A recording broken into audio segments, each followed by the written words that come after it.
మంచిర్యాల జిల్లా కేతన్పల్లి మున్సిపాలిటీలో మాజీ మంత్రి కొప్పుల ఈశ్వర్ పర్యటించారు. 11వ వార్డు కౌన్సిలర్ బొమ్మ భీమయ్య గౌడ్ సతీమణి విద్య ఇటీవల మృతి చెందగా వారి కుటుంబ సభ్యులను పరామర్శించి ప్రగాఢ సానుభూతి తెలిపారు. ఈ కార్యక్రమంలో మాజీ ఎమ్మెల్యేలు కోరుకంటి చందర్, పుట్ట మధు, బీఆర్ఎస్ నాయకులు పాల్గొని కుటుంబానికి ధైర్యం చెప్పారు.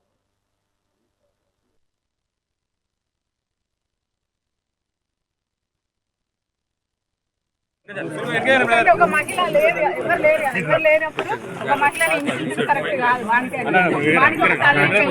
అందరూ ఉన్నారు. ఈ మహిళా సదస్సుకు అందరూ అండగా ఉండి కావాలంటే మా ఫ్యామిలీకి కూడా ఫోన్లు చేసి చెప్పుడు బయటకు వెళ్ళనియొద్దానని, రోడ్లు తవ్వుడు వాళ్ళ ఇంటికి రావద్దానని. రాజకీయం అంటే కాంగ్రెస్ రాజకీయం